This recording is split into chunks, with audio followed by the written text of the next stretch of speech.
اعوذ باللہ من الشیطان الرجیم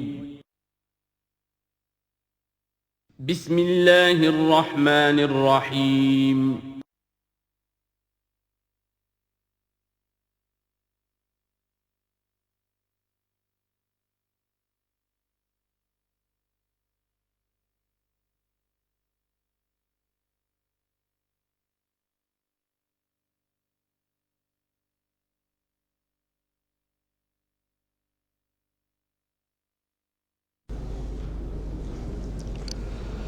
اعوذ باللہ من الشیطان الرجیم بسم اللہ الرحمن الرحیم اليوم احل لکم الطیبات وطعام الذین اوتوا الکتاب حل لکم وطعامکم حل لهم والمحصنات من المؤمنات والمحصنات من الذین اوتوا الکتاب من قبلکم اذا آتیتموہن اجورہن محصنین غیر مصافحین ولا متخذی اخدان ومن یکفر بالایمان فقد حبط عملہ وہو فی الآخرۃ من الخاسرین صدق اللہ العظیم۔ الیوم احل لکم الطیبات، یہ وہی انداز ہے کہ الیوم اکملت لکم دینکم واتممت علیکم نعمتی ورضیت لکم الاسلام دینا۔ آج کے دن تمہارے لیے تمام پاکیزہ چیزیں حلال کر دی گئیں، یعنی اگر اس سے پہلے کوئی مختلف مذاہب میں، یہود کی شریعت میں حضرت یعقوب علیہ السلام کی بات پسند و ناپسند جو ذاتی تھی اس کی بنا پر کوئی رکاوٹیں ہو گئی تھیں، یا یہ کہ مشرکانہ جو اوہام تھے ان کی وجہ سے تمہارے ذہنوں میں کچھ الجھنیں تھیں، آج ان سب کو صاف کیا جا رہا ہے۔ الیوم احل لکم الطیبات، تمام صاف ستھری پاکیزہ چیزیں تمہارے لیے حلال ہیں۔ وطعام الذین اوتوا الکتاب حل لکم، اور ان لوگوں کا کھانا بھی کہ جنہیں کتاب دی گئی تھی تمہارے لیے حلال ہے۔ لیکن اس میں ظاہر ہونا چاہیے کہ ان کا کھانا کہ جو ظاہر بات ہے کہ اگر عیسائی سور کھا رہا ہوگا تو وہ ہمارے لیے حلال نہیں ہوگا، مطلب یہ کہ ان کا گوشت ذبح کیا ہوا اگر ہو حلال جانور کا تو وہ ہم کھا سکتے ہیں، جانور حلال ہو، اور نمبر دو کہ اسے ذبح کیا گیا ہو۔ وطعامکم حل لہم، اسی طرح تمہارا کھانا بھی ان کے لیے حلال ہے۔ والمحصنات من المؤمنات، اور تمہارے لیے شادی کرنا بھی حلال ہے ان سے بھی کہ جو خاندانی خواتین ہوں اہل ایمان میں سے۔ والمحصنات من الذین اوتوا الکتاب من قبلکم، اور خاندانی خواتین ان لوگوں کی کہ جنہیں کتاب دی گئی تھی تم سے پہلے، یعنی مسلمان مرد جو ہے عیسائی اور یہودی خاتون سے شادی کر سکتا ہے۔ اذا آتیتموہن اجورہن، جب کہ تم انہیں ادا کر دو ان کے مہر۔ محسنین، نیت یہ ہو کہ انہیں گھر میں بسانا ہے، مستقل ایک خاندان کا ادارہ وجود میں لانا ہے۔ غیر مصافحین، صرف شہوت رانی کے لیے نہیں، صرف مستی نکالنے کے لیے نہیں۔ ولا متخذی اخدان، اور نہ ہی کوئی چھپی دوستی یاریاں بنانے کے لیے، کھلم کھلا نکاح ہو، ایک مسلمان مرد کسی عیسائی عورت سے، کسی یہودی عورت سے نکاح کر سکتا ہے۔ اس کے ضمن میں آج کل بہت سے اشکالات ہیں لوگوں کو، تو اس کے ضمن میں وضاحت کیے دیتا ہوں کہ جہاں تک تو شریعت کا اصل حکم ہے وہ تو یہ ہے، اور چونکہ شریعت محمد رسول اللہ پر پوری ہو چکی ہے، اب اس میں کوئی تغیر و تبدل نہیں ہو سکتا، لہذا اس کو منسوخ ہم نہیں کر سکتے۔ یہ تو قانون جو ہے قائم رہے گا، اور یہ اس کا جواز جو ہے، یہ اس کا جو کچھ لوگوں کو اس کے خلاف جو مصلحتیں نظر آتی ہیں وہ اپنی جگہ پر صحیح ہیں، لیکن اس کے باوجود قانون کو بدلا نہیں جا سکتا۔ اگر ایک خالص اسلامی ریاست ہو تو کچھ عرصے کے لیے کسی ایسی اجازت کو موقوف کیا جا سکتا ہے، جیسے حضرت عمر رضی اللہ تعالیٰ عنہ نے ایک زمانے میں جب کہ قحط پڑا ہوا تھا تو قطع ید کی سزا جو ہے، چوری پر ہاتھ کاٹنے کی سزا کو موقوف کر دیا تھا کہ حالات ایسے ہیں۔ اسی طرح سے عارضی طور پر کسی حکم میں، کسی ایگزیکٹو آرڈر کے ذریعے سے، اسلامی حکومت کے کسی عارضی حکم کے ذریعے سے کوئی پابندی لگ سکتی ہے۔ مثلاً چونکہ صورتحال یہ ہے کہ مسلمان مردوں کو اجازت ہے عیسائی اور یہودی عورتوں سے شادی کی، مسلمان عورت کی شادی نہیں ہو سکتی کسی بھی عیسائی یا یہودی مرد سے۔ اب اس کی کیا علت ہے کہ عام طور پر سمجھا یہی جاتا ہے کہ مرد غالب ہوتا ہے، لہذا اس کا امکان ہے کہ وہ اپنی بیوی کو سیدھے راستے پر لے آئے گا، نہ یہ کہ اس کی بیوی اسے غلط راستے پر لے جائے گی۔ دوسرے یہ کہ اس زمانے میں اولاد ہوتی تھی مرد کی، تو گویا کہ ثابت تھا کہ جو اولاد ہوگی وہ ماں پر نہیں ہوگی، عیسائی نہیں ہوگی، یہودی نہیں ہوگی، بلکہ وہ مسلمان ہوگی۔ دوسرے اس وقت مسلمانوں کا غلبہ ہو گیا تھا، اور یہودی عیسائی جو تھے وہ ان کے گویا کہ تابع ہو چکے تھے. نفسیاتی اعتبار سے یہ دونوں صورتیں اس وقت بدل چکی ہیں. آج مسلمان مغلوب ہیں، یہودی عیسائی جو ہیں ان کا پلڑا بھاری ہے دنیا کی سیاست میں اور دنیا کے معاملات میں. ویسے بھی مرد جو ہیں وہ کمزور ہو چکے ہیں اور عورتوں کا غلبہ ہے. اس حوالے سے مناسب یہی ہے کہ یہ شادیاں نہ ہوں، لیکن حرام ان کو ہم نہیں کہہ سکتے. البتہ کوئی اگر اسلامی ریاست کہیں قائم ہو جائے تو پھر وہ وقتی طور پر جب تک کہ حالات میں کوئی اور تبدیلی نہ ہو جائے مصلحتوں کے پیش نظر اس اجازت کو عارضی طور پر منسوخ کر سکتی ہے. وَمَن يَكْفُرْ بِالْإِيمَانِ فَقَدْ حَبِطَ عَمَلُهُ، تو جس شخص نے ایمان کے ساتھ کفر کیا اس کے تمام اعمال حبط ہو گئے.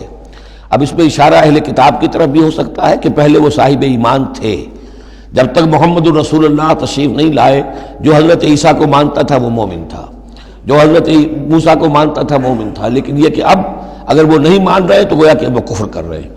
اور دوسری یہ کہ کوئی شخص ایمان کا مدعی ہو کر ایسی حرکتیں کرے کہ جو کہ کافرانہ ہے تو اس کے تمام اعمال حبط ہو جائیں گے. وَهُوَ فِي الْآخِرَةِ مِنَ الْخَاسِرِينَ، اور آخرت میں وہ ہوگا بڑے خسارہ پانے والوں میں. یا ایھا الذین آمنوا اذا قمتم الی الصلاۃ، اہل ایمان جب تم کھڑے ہو ارادہ کرو قصد کرو نماز کا، فاغسلوا وجوہکم وایدیکم الی المرافق، تو دھو لیا کرو اپنے چہرے بھی اور اپنے دونوں ہاتھ بھی کہنیوں تک.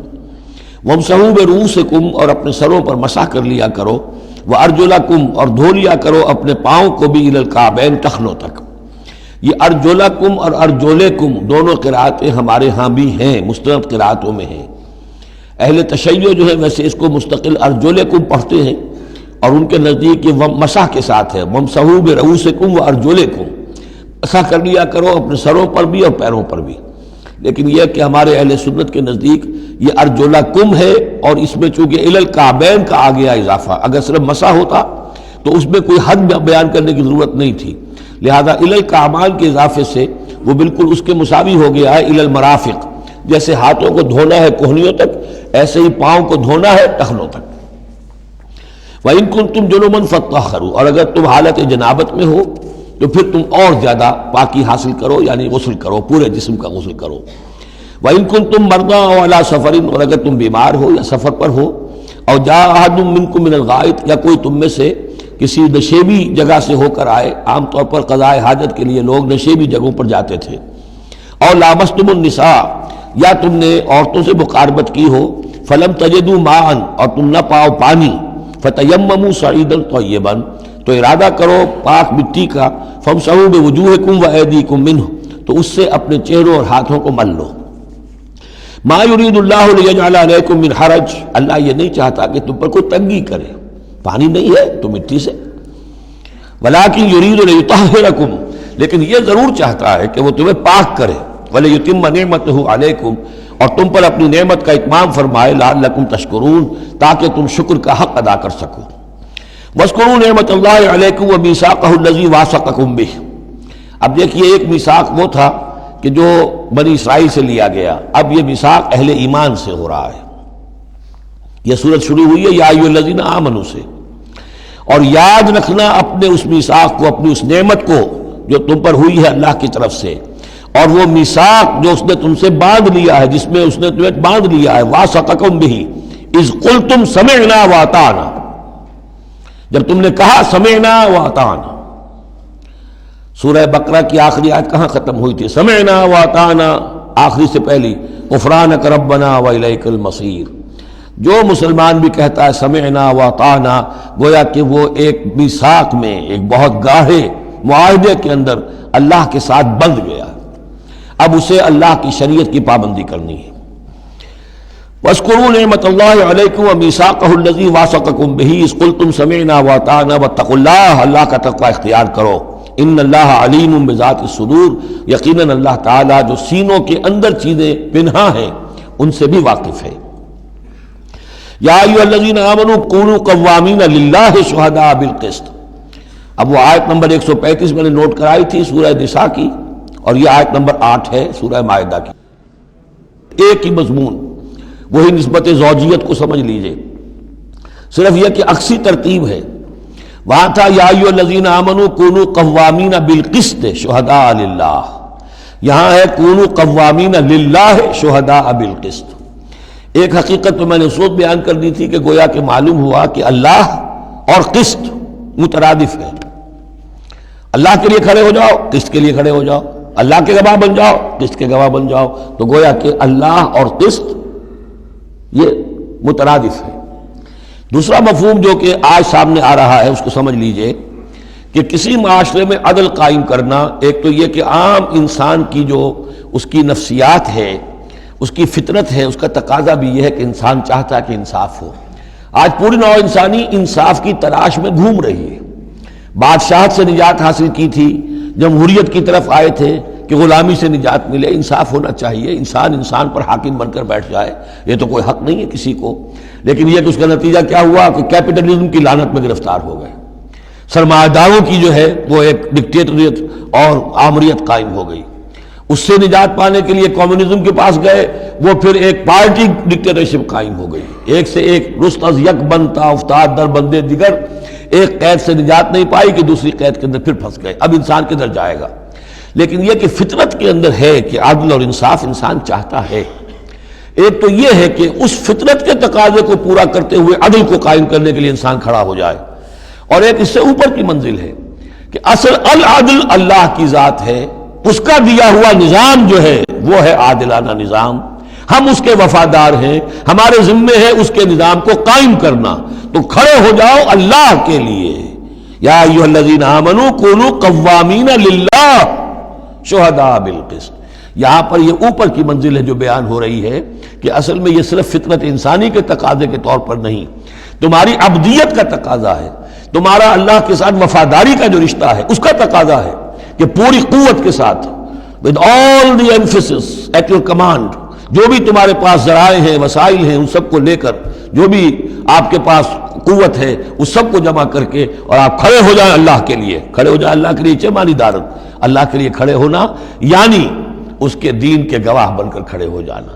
اور اس کا دین جو ہے العدل ہے، انصاف ہے، قسط ہے. تو اس انصاف اور قسط کو قائم کرنا. یا ایھا الذین آمنوا کونوا قوامین للہ شہداء بالقسط. اب دیکھیے وہاں کیا تھا، وَلَوْ عَلَىٰ أَنفُسِكُمْ أَوِ الْوَالِدَيْنِ وَالْأَقْرَبِينَ. انصاف سے روکنے والی چیز ہوتی ہے کوئی محبت. اب میں اپنے خلاف کیسے فتویٰ دے دوں، اپنے والدین کے خلاف کیسے فیصلہ دے دوں، اپنے رشتہ داروں کے خلاف کیسے فیصلہ دے دوں؟ وہاں فرمایا اس کی کاٹ کر دی، وَلَوْ عَلَىٰ أَنفُسِكُمْ أَوِ الْوَالِدَيْنِ وَالْأَقْرَبِينَ. حق بات ہے، انصاف کی بات ہے، خواہ تمہارے خلاف جا رہی ہو، تمہارے والدین کے خلاف جا رہی ہو، تمہارے رشتہ داروں کے خلاف جا رہی ہو، حق کہنا ہے. دوسری چیز کیا ہوتی ہے، کسی کی دشمنی کی وجہ سے آپ حق نہیں کہتے. بات تو حق ہے اسی کی، لیکن یہ تو دشمن ہے، میں اس کے حق میں کیسے فتویٰ دوں؟ اس سے یہاں روک دیا گیا. تو یہ وہ ریسیپروکل نسبتیں ہیں قرآن مجید کی صورتوں کے اندر. ایک ہی مضمون ہے، اس کے اندر عکسی ترتیب اور ریسیپروکل ترتیب. وَلَا يَجْرِمَنَّكُمْ شَنَآنُ قَوْمٍ عَلَىٰ أَلَّا تعْدِلُوا. دیکھو کسی قوم کی دشمنی تمہیں اس بات پر آمادہ نہ کر دے کہ تم عدل سے منحرف ہو جاؤ. اعدلوا، عدل سے کام لو، انصاف کرو. هو اقرب للتقوی، یہی بہتر ہے اور قریب تر ہے تقوی کے. واتقوا اللہ ان اللہ خبیر بما تعملون، اور اللہ کا تقوی اختیار کرو اور جو کچھ تم کر رہے ہو اللہ اس سے باخبر ہے.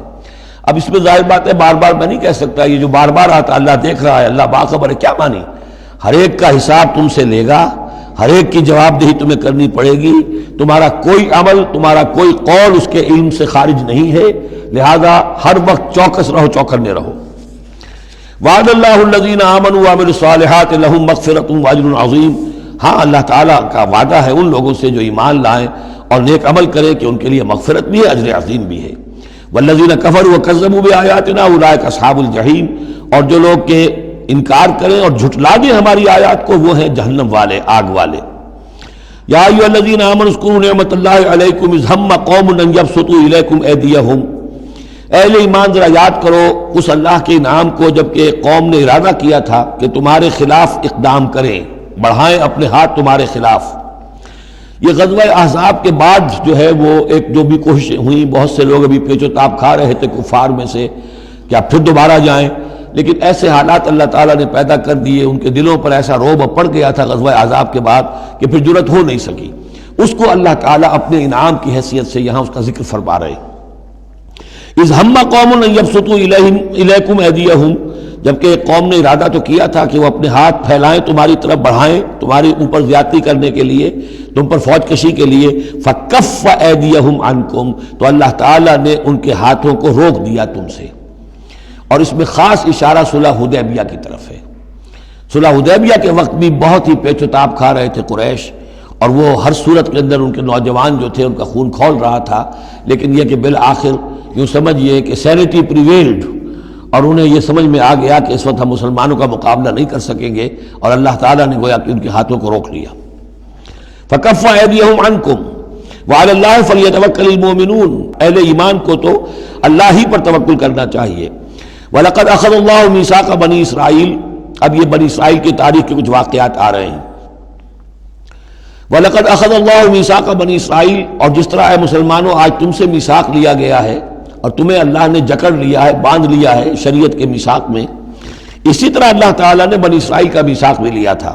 وَبَعَثْنَا مِنْهُمُ اثْنَيْ عَشَرَ نَقِيبًا، اور ان میں ہم نے اٹھا دیے تھے، مقرر کر دیے تھے 12 نقیب، 12 قبیلے تھے، ہر قبیلے میں حضرت موسیٰ علیہ السلام نے ایک نقیب مقرر کیا۔ یہی ہم نے اپنے اسرے کے ناظم کے لیے نقیب کا لفظ یہیں سے اختیار کیا ہے۔ حضور نے بھی 12 نقیب مقرر کیے تھے انصار میں، 9 جو ہیں خزرج میں سے اور 3 اوس میں سے۔ وقال اللہ انی معکم، اور اللہ نے فرمایا تھا ان سے میں تمہارے ساتھ ہوں، یعنی میری مدد، میری تائید، نصرت تمہارے شامل حال رہے گی۔ لئن اقمتم الصلاۃ وآتیتم الزکاۃ، اگر تم نے نماز کو قائم رکھا اور زکوٰۃ ادا کرتے رہے، وآمنتم برسلی، اور میرے رسولوں پر تم ایمان لاتے رہے، آئیں گے پے بپے آئیں گے۔ حضرت موسیٰ کے بعد سے لے کر تو 1400 برس تک تار ٹوٹا ہی نہیں، پھر دراز وقفہ 600 برس کا ہوا، پھر حضور تشریف لائے۔ آمنتم برسلی وعزرتموہم، اور ان کی تم مدد کرتے رہو گے، واقرضتم اللہ قرضا حسنا، اور اگر تم اللہ کو قرض حسنہ دیتے رہو گے، اپنے مال خرچ کرتے رہو گے اللہ کے دین کے لیے، لأکفرن عنکم سیئاتکم، تو میں لازماً دور کر دوں گا تم سے تمہاری برائیوں کو، ولأدخلنکم جنات تجری من تحتہا الانہار، اور میں لازماً داخل کروں گا تمہیں ان باغات میں جن کے دامن میں ندیاں بہتی ہوں گی۔ فمن کفر بعد ذلک، تو جس نے بھی کفر کیا اس کے بعد، منکم تم میں سے، فقد ضل سواء السبیل، تو وہ تو سیدھے راستے سے بہت بھٹک کر رہ گیا۔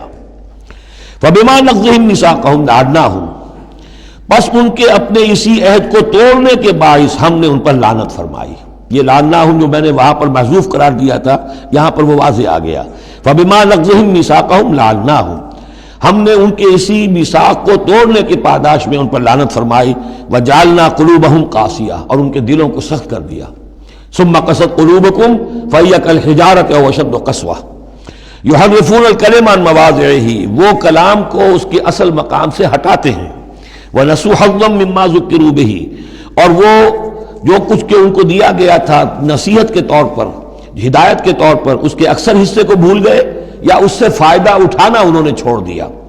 ولا تزال تطلع على خائنۃ منہم، اور اے نبی آپ ہمیشہ ان کی طرف سے خیانت کی اطلاعیں پاتے رہیں گے۔ آپ کو معلوم ہے کہ حضور جیسے مدینے پہنچے تھے تو آپ نے پہلے 6 مہینے میں جو 3 کام کیے، کنسولیڈیشن اپنی پوزیشن کی مدینہ منورہ میں، ان میں سے ایک یہ بھی تھا کہ یہود کے 3 قبولوں سے معاہدے کر لیے، جوائنٹ ڈیفنس آف مدینہ، کہ اگر مدینے پر حملہ ہوگا تو مل جل کر دفاع کریں گے۔ لیکن یہ کہ اس کے بعد یہ ہر قبیلہ ایک ایک کر کے غداری کرتا رہا، تو یہ حضور سے کہا جا رہا ہے وَلَا تَزَالُ تَطَّلِعُ عَلَىٰ خَائِنَةٍ مِّنْهُمْ، ان کی طرف سے خیانتیں ہوتی رہیں گی، ہر وقت ہوتی رہیں گی۔ الا قلیلا منہم، سوائے ان میں سے چند کے، کچھ لوگ شریف بھی ہوں گے۔ فاعف عنہم واصفح، تو ابھی درگزر کیجئے اور ذرا معاف کیجئے۔ ان اللہ یحب المحسنین، یقیناً اللہ تعالی احسان کرنے والوں کو پسند فرماتا ہے۔ ومن الذین قالوا انا نصارى اخذنا میثاقهم، اور ان لوگوں سے بھی جنہوں نے یہ کہا کہ ہم نصارہ ہیں، ہم نے ان کا بھی میثاق لیا۔ اخذنا میثاقهم فنسوا حظا مما ذکروا، تو وہ بھی بھول گئے بڑا حصہ اس کا جو نصیحت انہیں کی گئی تھی، یا بھول گئے اس نصیحت سے فائدہ اٹھانا۔ فَأَغْرَيْنَا بَيْنَهُمُ الْعَدَاوَةَ وَالْبَغْضَاءَ إِلَىٰ يَوْمِ الْقِيَامَةِ، تو ہم نے ڈال دی ان کے مابین دشمنی اور بغض قیامت کے دن تک۔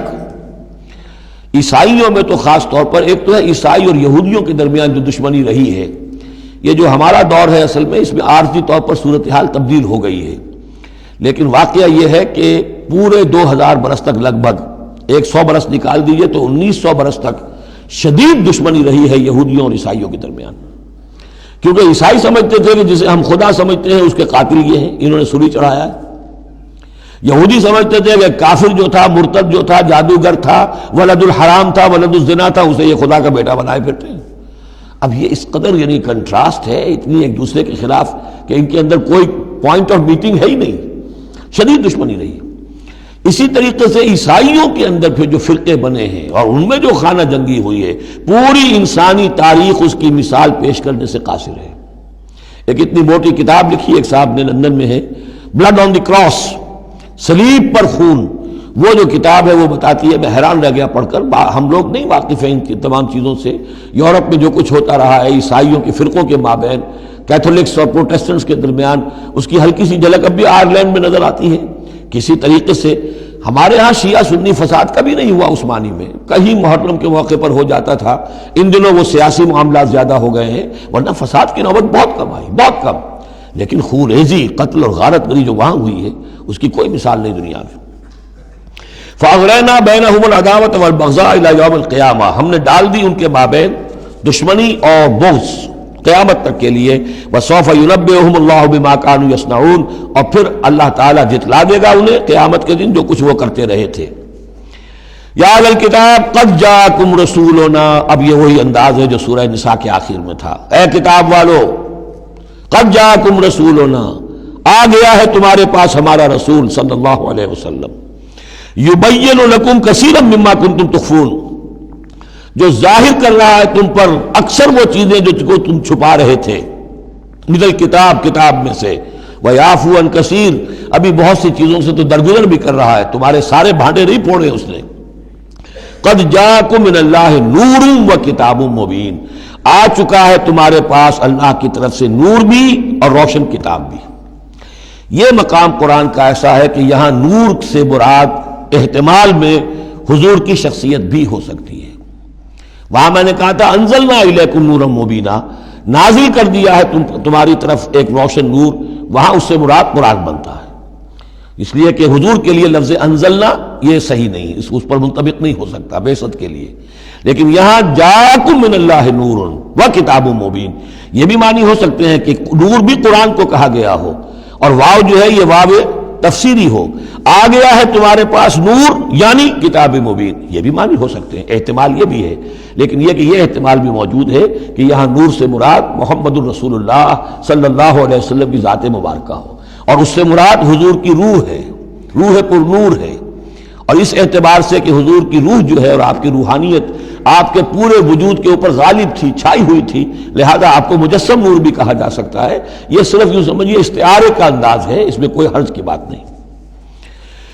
قد جاءکم من اللہ نور و کتاب مبین یہدی بہ اللہ من اتبع رضوانہ سبل السلام، اس کے ذریعے سے اللہ تعالی رہنمائی فرماتا ہے ان کی جو اس کی رضا کے جویا ہیں، متلاشی ہیں، سلامتی کے راستوں کی ہدایت فرماتا ہے۔ وَيُخْرِجُهُم مِّنَ الظُّلُمَاتِ إِلَى النُّورِ، اور نکالتا ہے انہیں اندھیروں سے روشنی کی طرف، بِإِذْنِهِ اپنے حکم سے، وَيَهْدِيهِمْ إِلَىٰ صِرَاطٍ مُّسْتَقِيمٍ، اور ان کی رہنمائی فرماتا ہے، ہدایت دیتا ہے انہیں سیدھے راستے کی طرف۔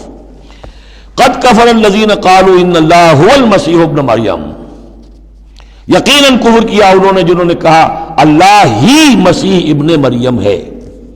دیکھیے حضرت عیسیٰ کے بارے میں یہ دو عقیدے رہے ہیں ان کے ہاں، ایک ہے گاڈ انکارنیٹ، اوتار کا عقیدہ جو ہندوؤں میں بھی ہے، رام چندر جی خدا کے اوتار، کرشن جی مہاراج خدا کے اوتار، یعنی خدا خود ہی انسانی شکل میں ظہور کر لیتا ہے۔ اسی طرح کا گاڈ انکارنیٹ کا کانسیپٹ عیسائیوں میں بھی رہا ہے، اور خاص طور پر جیکوبائٹس جو ان کا فرقہ رہا ہے وہ سختی کے ساتھ اس پر قائل تھا کہ اصل میں اللہ ہی نے حضرت مسیح کی شکل میں دنیا میں ظہور فرمایا ہے۔ لقد کفر الذین قالوا ان اللہ هو المسیح ابن مریم، ان لوگوں نے بھی کفر کیا جنہوں نے کہا کہ اللہ ہی ہے، مسیح ابن مریم جو ہے حقیقت میں اللہ ہی ہے جو اس شکل میں ظاہر ہوا ہے۔ قل فمن یملک من اللہ شیئا، تو ان سے پوچھئے کہ کون ہے جسے اختیار ہو اللہ کے مقابلے میں کچھ بھی، ان اراد ان یہلک المسیح ابن مریم، اگر وہ ہلاک کرنا چاہے مسیح ابن مریم کو، وامہ اور اس کی ماں کو بھی، مریم کو بھی، ومن فی الارض جمیعا، اور جو بھی زمین میں ہے ان سب کو ہلاک کرنا چاہے تو کون اس کا ہاتھ روک لے گا؟ وللہ ملک السماوات والارض وما بینہما، اور اللہ ہی کے لیے ہے بادشاہی آسمانوں کی اور زمین کی اور جو بھی کچھ ان دونوں کے مابین ہے۔ یخلق ما یشاء، وہ تخلیق فرماتا ہے جو چاہتا ہے، واللہ علی کل شیء قدیر، اللہ ہر چیز پر قادر ہے، جو چیز چاہتا ہے تخلیق فرماتا ہے۔ آدم کو تخلیق فرمایا، عیسیٰ کو تخلیق فرمایا، یحییٰ کو تخلیق فرمایا۔ اعجاز کے اور معجزہ ہونے کی مختلف شکلیں ہیں۔ وقالت الیہود والنصارى نحن ابناء اللہ واحباؤہ، اور یہ یہودی اور نصرانی کہتے ہیں ہم تو اللہ کے بیٹے ہیں، یعنی بیٹوں کے مانند لاڈلے، واحباؤہ اس کے بڑے چہیتے ہیں، پیارے ہیں۔ قل فلم یعذبکم بذنوبکم، تو ان سے کہیے کہ پھر وہ تمہیں عذاب کیوں دیتا رہا ہے تمہارے گناہوں کی پاداش میں؟ اللہ کی اولاد ہو، چہیتے ہو، نبوکدنضر کے ہاتھوں تمہیں پٹوایا، 6 لاکھ تمہارے قتل ہوئے، تمہارا ہیکل اول جو ہے وہ شہید ہوا، ایسیرینز کے ہاتھوں تمہاری سلطنت اسرائیل ختم ہوئی، پھر تمہیں یونانیوں نے رگڑا، پھر تمہیں جو ہے رومیوں نے جو ہے کس طریقے سے تمہیں ایذائیں پہنچائیں، اور تمہارا دوسرا جو ہیکل بنایا تھا وہ بھی گرا دیا۔ ایسے ہی لاڈلے ہوتے ہیں اللہ کے؟ یا اللہ اتنا ہی لاچار ہے، بیچارہ ہے، عاجز ہے؟ قل فلم یعذبکم بذنوبکم بل انتم بشر ممن خلق، نہیں، تم بھی انسان ہو جیسے کہ اور انسان اس نے بنائے ہیں۔ یغفر لمن یشاء، وہ جس کی چاہتا ہے بخشش فرماتا ہے، ویعذب من یشاء، جس کو چاہتا ہے سزا دیتا ہے۔ وللہ ملک السماوات والارض، اور آسمان اور زمین کی کل بادشاہی اللہ ہی کے لیے ہے، وما بینہما، اور جو کچھ ان دونوں کی مابین ہے ان کی بھی، وإلیہ المصیر، اور اسی کی طرف لوٹ جانا ہے۔ یا اہل الکتاب قد جاءکم رسولنا یبین لکم علی فترۃ من الرسل، پھر وہی بات لیکن یہاں ایک نئے نکتے کے ساتھ آئی ہے۔ اہل کتاب تمہارے پاس آ چکا ہے ہمارا رسول صلی اللہ علیہ وسلم، یبین لکم، جو تمہارے لیے واضح کر رہا ہے، بیان کر رہا ہے، علی فترۃ من الرسل، رسالت کے ایک انقطاع کے بعد۔ حضرت عیسیٰ اور حضور صلی اللہ علیہ وسلم کے مابین 600 برس ایسے گزرے ہیں کہ دنیا میں کوئی نبی کوئی رسول نہیں رہا۔ یہ فترت ہے، فترت ہے، وقفہ ہے عارضی، اور پھر حضور کی بعثت، اور پھر فترت دائمی، اب رسالت کا دروازہ ختم، 600 برس کے لیے عارضی بند، پھر حضور کی تشریف آوری، اور اب تا قیام قیامت دروازہ بند۔ یا اہل الکتاب قد جاءکم رسولنا یبین لکم علی فترۃ من الرسل ان تقولوا ما جاءنا من بشیر، مبادا تم یہ کہو کہ ہمارے پاس تو نہیں آیا کوئی بشارت دینے والا ولا نذیر، اور نہ کوئی خبردار کرنے والا۔ فقد جاءکم بشیر ونذیر، تو سن لو آ گیا ہے تمہارے پاس خبردار کرنے والا اور بشارت دینے والے۔ رسلا مبشرین ومنذرین لئلا یکون للناس علی اللہ حجۃ بعد الرسل وکان اللہ عزیزا حکیما۔ سورہ نساء کی وہ آیت اب آپ کے ذہن میں رہنی چاہیے، بنیادی آیت۔ واللہ علی کل شیء قدیر، اور اللہ ہر چیز پر قادر ہے۔ اب حضرت موسیٰ علیہ السلام کا وہ واقعہ آ رہا ہے کہ جب کہ مصر سے اپنی قوم کو لے کر نکلے، صحرائے سینا میں رہے، کوہ طور پر بلائے گئے، تورات دے دی گئی، اب اس کے بعد انہیں حکم ہوا کہ فلسطین میں داخل ہو جاؤ، اور وہاں جو مشرک اور کافر قومیں آباد تھیں، فلسطی کہلاتے تھے، ان کو تم ان کے ساتھ جنگ کرو، انہیں وہاں سے نکالو، اور یہ تمہارے لیے ارض مقدس اللہ کی طرف سے موعود ہے، اس لیے کہ تمہارے ابراہیم، تمہارے جد امجد تھے وہ یہی تھے، یہی حضرت اسحاق تھے، یہیں سے پھر حضرت یعقوب کے زمانے میں حضرت یوسف علیہ السلام جب مصر چلے گئے تھے تو یہاں سے تمہاری منتقلی مصر ہوئی تھی، اب جو اپنا اصل گھر ہے جاؤ اسے حاصل کرو۔ لیکن جب جنگ کا موقع آیا پوری قوم نے کوڑا جواب دے دیا کہ ہم جنگ کرنے کے لیے تیار نہیں۔ اس پر حضرت موسیٰ علیہ السلام کے مزاج میں جو تلخی پیدا ہوئی اور طبیعت کے اندر یوں سمجھیے بیزاری کی شدت پیدا ہوئی، وہ آپ دیکھیے گا کہ ہم یہ سمجھتے ہیں کہ رسول جو ہے وہ اپنی امت کے حق میں شفقت ہی شفقت ہوتا ہے، شفقت بھی ہے، جیسے اللہ کا معاملہ رؤوف بھی ہے، ودود بھی ہے، لیکن عزیز ذو انتقام بھی ہے، انتقام لینے والا بھی ہے، یہ دونوں شانیں ہیں۔ رسول کا معاملہ بھی یہی ہے، شفیق بھی ہے لیکن غیور بھی ہے، دین کی غیرت اس میں ہے، آپ سے بڑھ کر اللہ کے دین کی غیرت اس میں ہے، تو آخر ظاہر بات ہے کہ آپ کے طرز عمل سے بیزاری بھی ہوگی۔ پھر ان دونوں چیزوں کو سامنے رکھیے۔ اور یہ بات ذرا میں عرض کر دوں، تھوڑی سا نکتہ ہے سمجھنے کا، کہ چونکہ اس قوم کو اب تک بہت سا تجربہ ہوا تھا معجزوں کا، پیاس لگی، ہم سورہ بقرہ میں پڑھ آئے ہیں، ایک ضرب لگی چٹان پر 12 چشمے پھوٹ گئے، کوئی محنت تو کرنی نہیں پڑی، بھوک لگی من و سلوہ نازل ہو گیا، دھوپ لگی سائبان جو ہے وہ ابر کا سائبان ساتھ ساتھ چل رہا ہے، سمندر راستے میں آیا پھٹا، اس نے راستہ دے دیا۔ تو اس سے یہ بھی کہا جا سکتا ہے کہ اس لاڈ پیار کی وجہ سے بگڑ گئے تھے، اور یہی حکمت ہے کہ حضور کی پوری زندگی میں آپ کو اس طرح کا کوئی معجزہ نظر نہیں آتا۔ مسلمانوں جو کرنا ہے اپنی جان دے کر، ایثار سے، قربانی سے، محنت سے، مشقت سے، بھوک جھیل کر، فاقے برداشت کر کے کرو۔ یہ بہت اہم نکتہ ہے، سمجھ لیجیے۔ یہ عادی ہو گئے تھے۔ وَإِذْ قَالَ مُوسَىٰ لِقَوْمِهِ يَا قَوْمِ اذْكُرُوا نِعْمَةَ اللَّهِ عَلَيْكُمْ إِذْ جَعَلَ فِيكُمْ أَنْبِيَاءَ وَجَعَلَكُمْ مُلُوكًا، اور یاد کرو جب کہ موسیٰ نے کہا اپنی قوم سے، میری قوم کے لوگوں، اور تورات سے معلوم ہوتا ہے بک آف ایکسوڈس جو ہے 6 لاکھ کی نفری تھی ان کی جب یہ نکلے ہیں مصر سے، اب ان میں بوڑھے بھی، بچے بھی اور عورتیں بھی، ان کو نکال دیجئے تو کم سے کم 1 لاکھ تو ہوں گے کہ جو ایسے لوگ ہوں کہ جو جنگ کی صلاحیت رکھتے ہوں، اور نیچے جائیے برسبیل تنزل تو 50,000 تو ہوں گے، لیکن ان کا حال کیا ہوا وہ دیکھ لیجئے۔ یا قوم اذکروا نعمت اللہ علیکم، میری قوم کے لوگوں اللہ کے اس انعام کا احساس کرو جو تم پر ہوا ہے۔ اذ جعل فیکم انبیاء، جبکہ تمہارے اندر اس نے نبی اٹھائے، یعنی خود میں نبی ہوں، میرے بھائی ہارون نبی ہیں، حضرت موسیٰ نبی تھے، حضرت یوسف نبی تھے جو آئے تھے، وجعلکم ملوکا، اور تمہیں بادشاہ بنایا ہے۔ بادشاہ بنایا ہے تو ظاہر بات ہے اس وقت تک اگرچہ ان کی بادشاہت تو قائم نہیں ہوئی تھی، ہو سکتا ہے یہ پیشین گوئی ہو کہ جو بتائی جا رہی ہو کہ آئندہ تمہیں اللہ تعالیٰ زمین کی سلطنت بھی اور خلافت بھی دینے والا ہے، جیسے کہ حضرت داؤد اور حضرت سلیمان کے زمانے میں ہوئی۔ ایک رائے یہ بھی ہے کہ چونکہ حضرت یوسف کے زمانے میں انہیں بڑا اقتدار حاصل ہو گیا تھا، بادشاہ تو نہیں تھے لیکن یہ کہ واقعتاً بادشاہوں کے بھی، جن کو کہتے ہیں کہ پیرزادے ہونے کے اعتبار سے بادشاہوں کے بھی مخدوم تھے اور ممدوح تھے، تو شاید اس کی طرف اشارہ ہو۔ وَآتَاكُم مَّا لَمْ يُؤْتِ أَحَدًا مِّنَ الْعَالَمِينَ، اور تمہیں وہ ساری چیزیں دیں جو پوری دنیا میں تمام جہان والوں میں کسی کو نہیں دی۔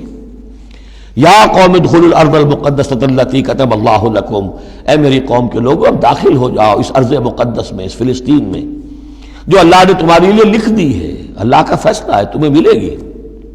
ولا ترتدوا على ادبارکم، اور اب اپنی پیٹھوں کے بل نہ واپس نہ پھرنا، فتنقلبوا خاسرین، اگر ایسا کرو گے تو خسارے میں رہو گے۔ قالوا یا موسیٰ ان فیہا قوما جبارین، انہوں نے کہا موسیٰ ہم فلسطین میں داخل ہو جائیں، اس میں تو بڑی جابر قوم ہے، بڑی طاقتور قوم ہے، قداور لوگ ہیں، لعیم ہیں، جسیم ہیں۔ ان فیہا قوما جبارین وانا لن ندخلها حتی یخرجوا منها، ہم اس زمین میں داخل نہیں ہوں گے، اپنے قدم نہیں بڑھائیں گے جب تک کہ وہ وہاں سے نکل نہ جائیں۔ وَإِن يَخْرُجُوا مِنْهَا فَإِنَّا دَاخِلُونَ، وہ نکل جائیں پھر ہم داخل ہو جائیں گے۔ قَالَ رَجُلَانِ مِنَ الَّذِينَ يَخَافُونَ، کہا 2 اشخاص نے کہ جو خوف رکھتے تھے اللہ کا بھی، انعم اللہ علیہما، اللہ نے بھی ان پر انعام کیا تھا۔ یہ 2 شاگرد تھے جو قریبی صحابی یا حواری تھے حضرت موسیٰ کے۔ یوشع ابن نون تو وہ ہے کہ جو پھر ان کے بعد جانشین بھی ہوئے، اور گمان غالب یہی ہے کہ وہ نبی بھی تھے، اور دوسرے تھے کالب بن یفنہ۔ تو ان دونوں نے اپنے قوم کے لوگوں کو سمجھانا چاہا۔ قال رجلان من الذین یخافون انعم اللہ علیہما ادخلوا علیہم الباب، ہمت کرو دروازے میں ایک دفعہ گھسو تو صحیح۔ فاذا دخلتموہ فانکم غالبون، جب تم داخل ہو جاؤ گے تو غلبہ تمہیں مل جائے گا۔ وعلی اللہ فتوکلوا، اللہ پر توکل کرو، ان کنتم مؤمنین، اگر تم مومن ہو۔ قالوا یا موسیٰ انا لن ندخلها ابدا، انہوں نے کہا موسیٰ ہم تو کبھی بھی، یہ ترجمہ کبھی بھی اصل میں کیا گیا ہے اس مصحف میں بھی، لیکن یہ گرامر کے اندر عربی محاورے میں ابدا، ہرگز ہرگز، ہم ہرگز ہرگز داخل نہیں ہوں گے۔ یا موسیٰ لن ندخلها ابدا، ہم ہرگز داخل نہیں ہوں گے، ما داموا فیہا، جب تک کہ وہ اس میں موجود ہے۔ فاذهب انت وربک، جاؤ تم اور تمہارا رب، اور یہ میری طرف سے اضافہ کر لیجئے، ساتھ اپنی لٹھیاں بھی لے جاؤ، یہ تمہارا عصا جو ہے اس نے بڑے بڑے کارنامے دکھائے ہیں، یہ بھی ساتھ لے جاؤ۔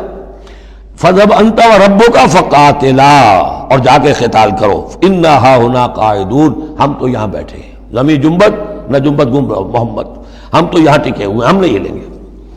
قال رب، اب دیکھیے بیزاری، وہی حضرت موسیٰ سورہ قصص میں آپ واقعہ پڑھیں گے کہ قبطی جو تھا وہ مار رہا تھا ایک اسرائیلی کو، تو اس کی طرف سے پھر مدافعت کرتے ہوئے حضرت موسیٰ نے ایک مکہ رسید کیا اور اس قبطی کی جان نکال دی۔ فوقدہ موسیٰ فقضا علیہ، اس وقت اتنی محبت اپنی قوم سے، اور اب کیا حال ہے؟ قال رب انی لا املک الا نفسی واخی، انہوں نے عرض کیا پروردگار مجھے تو اختیار نہیں ہے سوائے اپنی جان کے اور اپنے بھائی ہارون کی جان کے، ففرق بیننا، باقی یہ پوری قوم انکار کر رہی ہے تو اب تفریق کر دے، علیحدہ کر دے، جدائی ڈال دے ہمارے مابین، وبین القوم الفاسقین، اور ان ناہنجار لوگوں کے درمیان، میں اب ان کے ساتھ رہنا نہیں چاہتا۔ آج کی اصطلاح میں ہم کہہ سکتے ہیں میرا استعفیٰ قبول فرما لے، کہ میں اب ان کے ساتھ نہیں رہنا چاہتا، ان کی ناہنجاری، جو کچھ انہوں نے دیکھا ہے، میرے ہاتھوں سے جو معجزے دیکھے ہیں، میرے اور ان کے درمیان اب تفرقہ پیدا کر دے۔ اللہ نے یہ درخواست قبول نہیں کی، لیکن یہ کہ تذکرہ بھی نہیں کیا۔ قال فإنها محرمۃ علیہم 40 سنۃ، نہیں، ہم جو سزا انہیں دے رہے ہیں وہ یہ ہے کہ اب یہ ارض مقدس، اگر یہ بزدلی نہ دکھاتے ابھی ہم انہیں دے دیتے، اب انہوں نے بزدلی دکھائی ہے تو اب یہ ان پر حرام رہے گی 40 برس تک، یتیہون فی الارض، اسی صحرا میں، اسی صحرائے سینا میں، سینائی پیننسولا، یہ بھٹکتے پھریں گے۔ فلا تأس علی القوم الفاسقین، تو اب آپ اس فاسق لوگوں کے بارے میں اب آپ افسوس نہ کریں، اپنے دل کے اندر رنج نہ لیں اب جو کچھ ان پر بیتے گی، لیکن بہرحال آپ ان کی طرف رسول بنا کر بھیجے گئے ہیں، جب تک زندگی ہے آپ کو ان کے ساتھ رہنا ہے۔ یہاں ذرا یاد کر لیجئے کہ جو حضرت موسیٰ نے کہا انی لا املک الا نفسی واخی، حضور سے کیا کہا گیا تھا سورہ نساء میں؟ فقاتل فی سبیل اللہ لا تکلف الا نفسک وحرض المؤمنین، اے نبی آپ اللہ کی راہ میں قتال کیجئے، آپ پر ذمہ داری نہیں ہے سوائے اس کے کہ آپ کی اپنی جان ہے، اور آپ اہل ایمان کی جتنی تحریض، ترغیب، تشویق، جتنے ان کے ایمان کے جذبات کو اپیل کرنا ممکن ہے کیجئے بس۔ وَاتْلُ عَلَيْهِمْ نَبَأَ ابْنَيْ آدَمَ بِالْحَقِّ، اب یہ معاملہ ہو رہا ہے قتل ناحق کے سلسلے میں، ملک میں فساد مچانے کے سلسلے میں، چوری ڈاکے کے سلسلے میں، کیا ان کی اہمیت ہے، کیا اس کے پھر سزائیں ہیں۔ وَاتْلُ عَلَيْهِمْ نَبَأَ ابْنَيْ آدَمَ بِالْحَقِّ، اور اے نبی ان کو پڑھ کر سنائیے آدم کے 2 بیٹوں کی کہانی یا قصہ حق کے ساتھ، اِذْ قَرَّبَا قُرْبَانًا، جبکہ ان دونوں نے قربانی پیش کی، ایک حابیل قابیل، اور ایک ان میں سے گنریے کا کام کرتے تھے، بھیڑیں بکریاں چراتے تھے، ایک کاشتکار تھے، تو دونوں نے کچھ اپنی جنس لے کر آئے اور دوسرے جو ہیں وہ کچھ اپنے کوئی جانور لے کر آئے، اللہ کے لیے نذر کے طور پر پیش کیا۔ فَتُقُبِّلَ مِنْ أَحَدِهِمَا وَلَمْ يُتَقَبَّلْ مِنَ الْآخَرِ، تو ان میں سے ایک کی بھی جو قربانی تھی قبول کر لی گئی اور دوسری کی قبول نہیں کی گئی۔ یہ کیسے معلوم ہوا؟ یہ میں بتا چکا ہوں آپ کو کہ اس وقت کا معاملہ یہ تھا کہ قربانی کی قبولیت کی علامت یہ ہوتی تھی کہ آسمان سے ایک شعلہ سا نیچے اترتا تھا اور وہ اس کو بھسم کر دیتا تھا، گویا کہ اللہ نے قبول فرما لی۔ قَالَ لَأَقْتُلَنَّكَ، اب جس کی یہ قبول نہیں ہوئی تھی اس نے کہا اپنے بھائی سے جس کی قبول ہو گئی تھی حسد کی آگ میں جل کر میں تمہیں قتل کر دوں گا۔ قَالَ إِنَّمَا يَتَقَبَّلُ اللَّهُ مِنَ الْمُتَّقِينَ، انہوں نے کہا بھائی جان اس میں میرا کیا قصور ہے، یہ تو اللہ تعالیٰ کا قاعدہ ہے، قانون ہے، وہ صرف متقیوں ہی سے قبول کرتا ہے۔ لَئِن بَسَطتَ إِلَيَّ يَدَكَ لِتَقْتُلَنِي، اگر آپ اپنا ہاتھ بڑھائیں گے مجھ پر، چلائیں گے مجھے قتل کرنے کے لیے، مَا أَنَا بِبَاسِطٍ يَدِيَ إِلَيْكَ لِأَقْتُلَكَ، تو بھی میں اپنا ہاتھ نہیں چلاؤں گا، نہیں بڑھاؤں گا کہ آپ کو قتل کروں، یعنی یہ ایک طرفہ قتل ہوگا آپ کا۔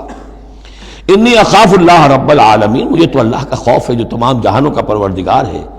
انی ارید ان تبوء باسمی و اسمک، اور پھر میں چاہتا ہوں کہ اگر آپ مجھے قتل کر ہی دیں، اس انتہا تک پہنچ ہی جائیں، تو آپ اپنے گناہ کا بھی بوجھ اپنے سر لیں، میرے گناہ کا بھی بوجھ لیں، جو ناحق مقتول ہے اس کے تو گویا کہ تمام گناہ اس قاتل نے اپنے سر پر لے لیے، تو میرے تو گھاٹے کا سودا نہیں ہے۔ What do I stand to lose؟ آخر میری کوئی خطائیں ہیں، میری کوئی غلطیاں ہیں، کوئی گناہ میں نے کیے ہوں گے، اگر آپ ناحق مجھے قتل کریں گے تو میرے ان تمام گناہوں کا وبال آپ کے سر آ جائے گا، تو میرے تو کوئی نقصان والی بات نہیں۔ انی ارید ان تبوء باسمی و اسمک فتکون من اصحاب النار، اور یہ ہوگی سخت ترین سزا میری طرف سے آپ کو کہ پھر آپ ہو جائیں گے جہنمی، وذالک جزاء الظالمین، اور یہی بدلہ ہے ظالموں کا۔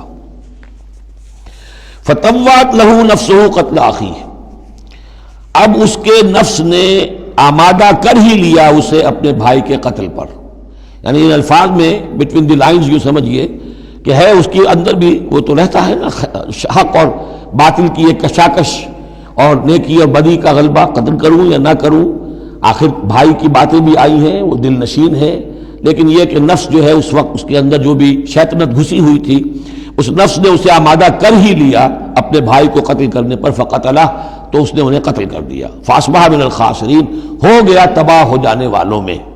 فبعث اللہ غرابا یبحث فی الارض، یہ پہلا خون ہے جو نسل آدم میں ہوا ہے۔ تو اللہ تعالیٰ نے کوے کو بھیجا، وہ زمین کو کرید رہا تھا۔ اب اسے قابل کو یہ سمجھ میں نہیں آ رہا تھا کہ میں کیا کروں، ابھی لاش جو ہے بھائی کی، اس کو کیسے ڈسپوز آف کروں۔ تو اللہ تعالیٰ نے ایک کوے کو بھیج دیا، وہ زمین میں جیسے آپ کو معلوم ہے چونچ سے مارتا ہے، اس میں سے کچھ دانے نکالتا ہے، وہ دیکھا، یبحث فی الارض لیریہ، تاکہ اللہ اسے دکھا دے کیف یواری سوءۃ اخی، کہ اپنے بھائی کی لاش کو کیسے چھپائے۔ قال یا ویلتی عجزت ان اکون مثل ھذا الغراب، اس نے کہا ہائے میری شامت، میرے اندر اس کوے جیسی بھی عقل نہ تھی، نہ ہوا میں اس کوے جیسا بھی کہ مجھے یہ بات خود سوچ جاتی، فواری سوءۃ اخی، اور میں اپنے بھائی کی لاش کو چھپا دیتا، فاصبح من النادمین من اجل ذلک، اس چیز پر اس کے اندر بڑی شدید ندامت پیدا ہو گئی۔ کتبنا علی بنی اسرائیل، اجل ذلک دونوں طرف لگتا ہے، من اجل ذلک کتبنا علی بنی اسرائیل، اور ہم نے اسی بنا پر بنی اسرائیل پر یہ بات لکھ دی تھی، قتل ناحق ہم نے تورات میں لکھ دیا تھا کہ یہ اتنی بری شے ہے کسی ایک انسان کا قتل کرنا بھی۔ کتبنا علی بنی اسرائیل انہ من قتل نفسا بغیر نفس و فساد فی الارض، اگر کسی نے کسی انسان کو قتل کیا بغیر کسی قتل کے قصاص میں، بغیر نفس، ہاں کسی نے قتل کیا، قتل کے جواب میں قتل کیا جائے تو یہ قتل ناحق نہیں ہے، یہ تو پھر قصاص کا قتل ہے۔ اور فساد فی الارض، یا کوئی شخص زمین میں فساد مچا رہا ہے، اس میں اس کو قتل کیا جائے، یعنی کوئی قصوروار ہے، مجرم ہے، اس کو سزا دینے میں قتل کیا جائے تو بات اور ہے۔ کسی بے قصور انسان کو اگر قتل کر دیا گیا فکأنما قتل الناس جميعا، تو یہ ایسے ہے جیسے کہ اس نے تمام انسانوں کو قتل کر دیا، پوری نوع انسانی کو۔ کیوں کہ تمدن کی جڑ کٹ گئی، احترام جان، احترام مال، یہ بنیاد ہے تمدن کی۔ ومن احیاھا، اور جس نے ایک انسان کی جان بچا لی فکأنما احیا الناس جميعا، تو گویا کہ اس نے پوری نوع انسانی کو بچا لیا۔ وَلَقَدْ جَاءَتْهُمْ رُسُلُنَا بِالْبَيِّنَاتِ، ان کے پاس ہمارے رسول آئے تھے واضح نشانیاں اور تعلیمات لے کر۔ ثُمَّ إِنَّ كَثِيرًا مِّنْهُمْ بَعْدَ ذَلِكَ فِي الْأَرْضِ لَمُسْرِفُونَ، لیکن اس کے بعد بھی ان میں سے بہت سے لوگ ہیں کہ جو زمین میں اسراف اور فساد اور دسترازی کرتے پھر رہے ہیں۔ انما جزاء الذین یحاربون اللہ ورسولہ، اب یہ وہ آ رہی ہے محاربے کی آیت ہے۔ اگر اسلامی ریاست ہے اور اس میں کوئی گروہ ہے جو فتنہ و فساد مچا رہا ہے، کوئی دہشت گردی کر رہا ہے، خون ریزی کر رہا ہے، قتل و غارت کر رہا ہے، راہزنی کر رہا ہے، ڈاکے ڈال رہا ہے، گینگ ریپ ہو رہے ہیں، تو ان کی سزا کیا ہے؟ انما جزاء الذین یحاربون اللہ ورسولہ، لیکن یہ اسلامی ریاست کی ہے جس میں اسلامی قانون نافذ ہوں۔ اصل میں سزائیں بھی جو ہے وہ اسی معاشرے میں جس میں کہ باقی سارا اسلام کا نظام بھی قائم ہو، ورنہ نظام یہ ہو جھوٹی گواہیاں دینے والے موجود ہوں، ایمان فروش موجود ہوں، ججوں کو خریدا جا سکتا ہو، اور اس میں یہ سخت قوانین بنا دیے جائیں، تو پھر اس سے جو نتائج نکل رہے ہیں وہ بجائے یہ کہ شریعت کو کوئی نیک نامی ملے، شریعت بدنام ہوتی ہے الٹی۔ تو پورا نظام جیسا کہ میں نے کہا تھا کہ لا جو ہے قانون وہ سسٹم کو سبسرو کرتا ہے، سسٹم صحیح ہو اب وہ قانون صحیح جو ہے اسے سپورٹ کرے گا اور اسے برقرار رکھے گا، اس کی حفاظت کا ذمہ دار ہوگا۔ انما جزاء الذین یحاربون اللہ ورسولہ، یقیناً بدلہ ان لوگوں کا کہ جو محاربہ کرتے ہیں، چیلنج کرتے ہیں اللہ کو اور اس کے رسول کو، یعنی اسلامی ریاست کو، ویسعون فی الارض فسادا، اور زمین میں وہ فساد مچاتے پھرتے ہیں، ان یقتلوا، کہ انہیں قتل کیا جائے، بلکہ یقتلوا نہیں یقتلوا، ان کے ٹکڑے کیے جائیں، تقتیل، یقتلوا تقتیلا، اور یسلبوا، یا انہیں سولی چاہا جائے، اور تقطع ایدیہم وارجلہم من خلاف، یا ان کے ہاتھ اور پاؤں مخالف سمتوں سے کاٹا جائے، ایک ہاتھ کاٹ دیا جائے، ایک پاؤں کاٹ دیا جائے، اور ینفوا من الارض، یا انہیں ملک بدر کر دیا جائے، ذالک لہم خزی فی الدنیا، یہ تو ہے ان کے لیے دنیا کی زندگی میں رسوائی، وَلَهُمْ فِي الْآخِرَةِ عَذَابٌ عَظِيمٌ، اور آخرت میں ان کے لیے مزید بہت بڑا عذاب ہے۔ إِلَّا الَّذِينَ تَابُوا مِن قَبْلِ أَن تَقْدِرُوا عَلَيْهِمْ، سوائے اس کے کہ جو لوگ توبہ کر لیں اس سے پہلے کہ تم ان پر قابو پاؤ۔ ایک تو یہ ہے کہ توبہ کر لی ہے، ابھی وہ ڈاکو پکڑے نہیں گئے، پکڑے جانے سے پہلے توبہ کر رہے ہیں، اس میں رعایت کی گنجائش ہے۔ لیکن جب پکڑے گئے اب توبہ کا دروازہ بند ہو گیا. الا الذین تابوا من قبل ان تقدروا علیہم، سوائے ان کے کہ جو توبہ کر لیں اس سے پہلے کہ تم ان کے اوپر قابو پاؤ. فاعلموا ان اللہ غفور الرحیم، تو ان کے ساتھ نرمی کی جا سکتی ہے، تو جان لو کہ اللہ تعالیٰ غفور اور رحیم ہے. یہی معاملہ کیا تھا حضرت علی رضی اللہ تعالیٰ عنہ نے خوارج کے ساتھ کہ اگر تم اپنے غلط عقیدے پر قائم رہو میں تمہیں کچھ نہیں کہوں گا، لیکن تم اگر خون ریزی کرو گے، قتل و غارت کرو گے، تو پھر ظاہر بات ہے کہ میں تمہارے ساتھ رعایت نہیں کر سکتا. محض عقیدے کی حد تک میں تمہیں کچھ نہیں کہوں گا. یا ایھا الذین آمنوا اتقوا اللہ وابتغوا الیہ الوسیلۃ وجاہدوا فی سبیل اللہ لعلکم تفلحون. اہل ایمان اللہ کا تقوی اختیار کرو اور اس کی جناب میں اس کا قرب تلاش کرو. اس لفظ نے بھی کافی لوگوں کو پریشان کیا ہے. وسیلے کا لفظ اردو میں آتا ہے تو ذریعے کے معنی میں آتا ہے. وسیلہ ذریعہ، کسی تک پہنچنے کا ذریعہ، سفارش کے لیے کسی کو وسیلہ بنا لیا، کسی کو ذریعہ بنا لیا. عربی میں وسیلہ کے یہ معنی نہیں ہے.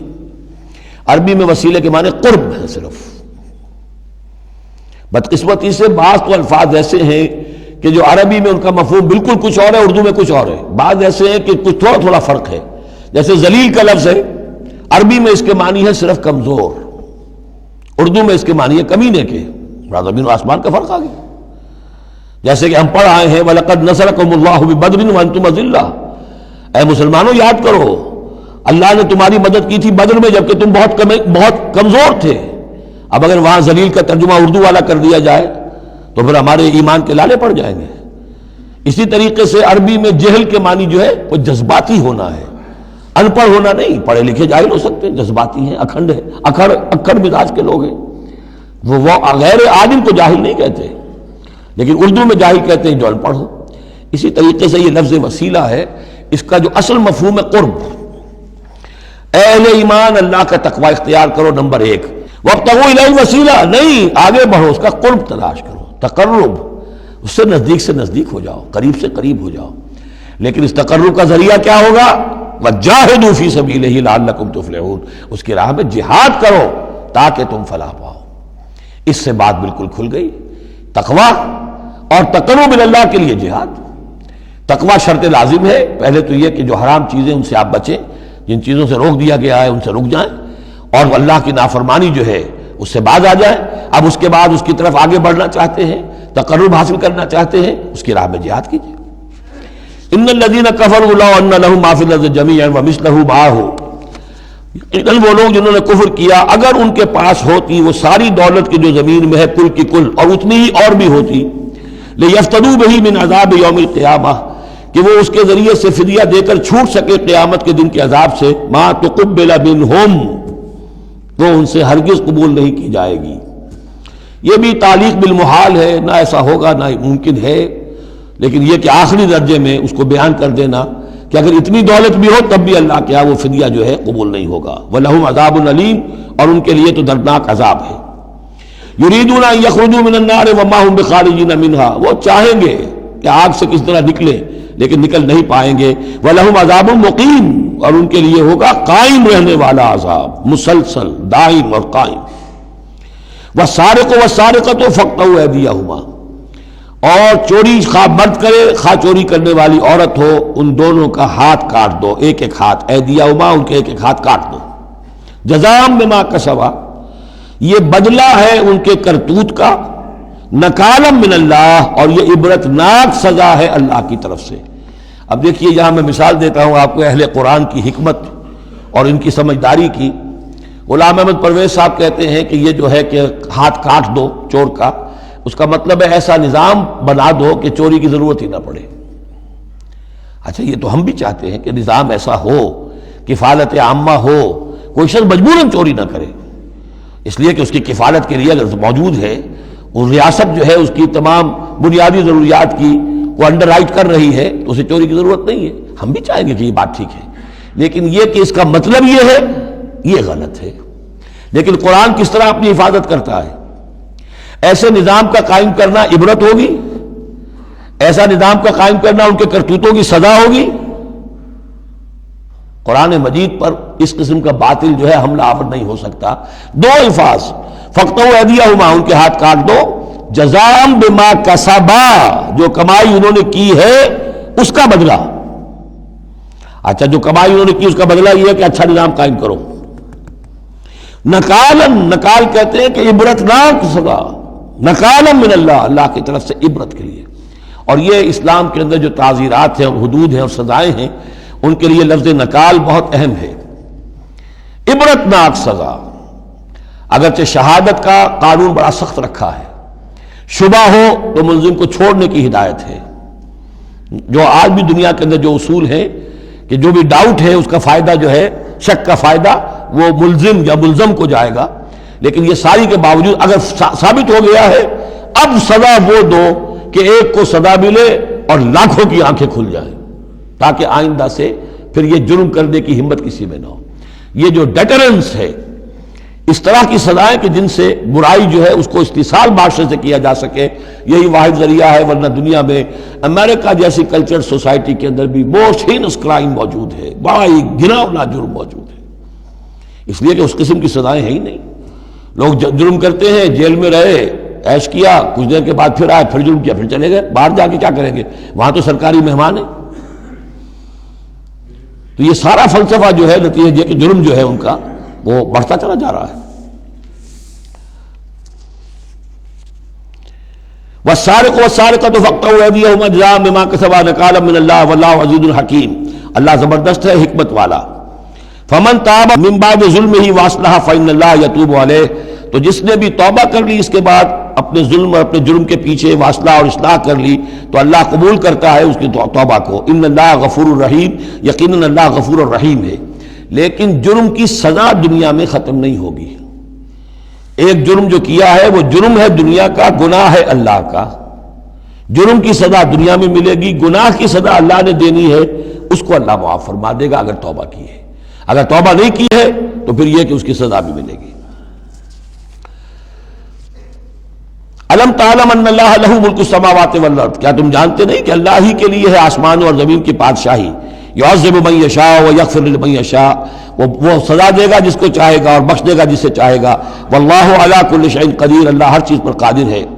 یا ایھا الرسول لا يحزنک الذین یسارعون فی الکفر من الذین قالوا آمنا بافواہہم ولم تؤمن قلوبہم. یہ پھر ذکر آ رہا ہے لیکن یہاں بھی گڑبڑ ہے معاملہ سورہ بقرہ کی طرح. منافقین پر بھی انطباق ہوگا اس کا، اور اہل کتاب کے بھی وہ لوگ جو ان کے طرف کے منافق تھے، جن کا میلان اسلام کی طرف بھی تھا، چاہتے بھی تھے کہ مسلمانوں میں شامل رہے لیکن وہ اپنے ساتھیوں کو بھی چھوڑنے کو تیار نہیں تھے. تو یہ جو بیچ بیچ میں مذبذبین بین ذالک تھے، یہ دونوں طرف کے لوگ تھے. یا ایھا الرسول لا يحزنک الذین یسارعون فی الکفر، اے رسول صلی اللہ علیہ وسلم نہ غمگین ہو آپ ان لوگوں کی سرگرمیوں سے، بھاگ دوڑ سے کہ جو کفر کے ضمن میں بڑی سرگرمی دکھا رہے ہیں. من الذین قالوا آمنا بافواہہم، ان لوگوں میں سے جو اپنے منہ سے تو کہتے ہیں کہ ہم ایمان رکھتے ہیں، ولم تؤمن قلوبہم، اور ان کے دل ایمان نہیں لائے ہیں. ومن الذین ہادوا، اور اسی طرح کے لوگ یہودیوں میں سے ہیں. سماعون للکذب، یہ بڑے ہی غور سے سنتے ہیں، توجہ سے سنتے ہیں جھوٹ کو. سماعون لقوم آخرین، اور یہ سنتے ہیں کچھ اور لوگوں کے لیے. یعنی ایک تو یہ ہے کہ ان کی جھوٹی باتیں بڑی توجہ سے سنیں گے، شیاطین جو ہیں ان کے، وَإِذَا خَلَوْا إِلَىٰ شَيَاطِينِهِمْ قَالُوا إِنَّا مَعَكُمْ إِنَّمَا نَحْنُ مُسْتَهْزِئُونَ.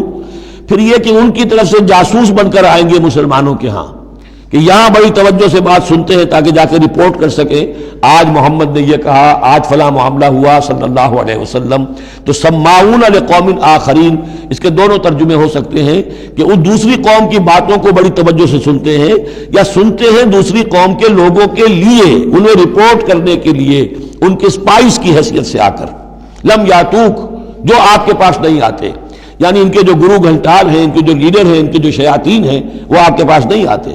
یہ جو بین بین کے لوگ ہیں در حقیقت وہ آتے ہیں جن کے ذریعے سے یہ سارا معاملہ جو ہے جاسوسی کا چل رہا ہے. یحرفون الکلم من بعد مواضعہ، وہ کلام کو پھیر دیتے ہیں اس کی جگہ کے اور موقع اور محل کے معین ہو جانے کے بعد. یقولون ان اوتیتم ھذا فخذوہ، وہ کہتے ہیں اگر تمہیں یہ شے مل جائے تو لے لینا.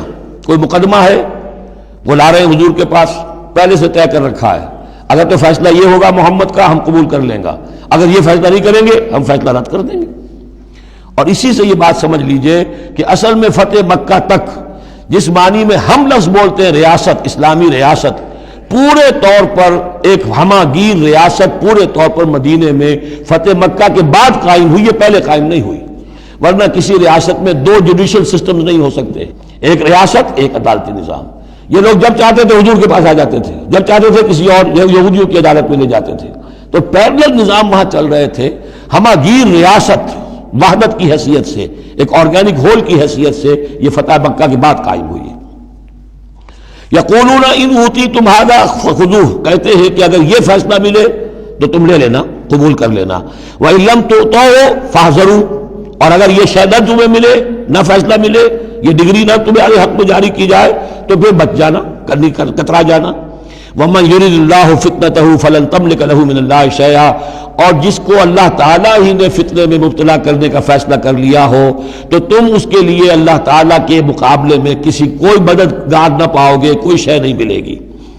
اولئک الذین لم یرد اللہ ان یطہر قلوبہم، یہ وہ لوگ ہیں کہ جن کے دلوں کو پاک کرنا اللہ نے چاہا ہی نہیں۔ لم یرد اللہ ان یطہر قلوبہم لہم فی الدنیا خزی، ان کے لیے دنیا میں بھی رسوائی ہے، ولہم فی الآخرۃ عذاب عظیم، اور آخرت میں ان کے لیے دردناک اور بہت بڑا عذاب ہے۔ سماعون للکذب، یہ خوب سنتے ہیں اچھی طرح اور چٹخارے لے لے کر سنتے ہیں جھوٹ کو۔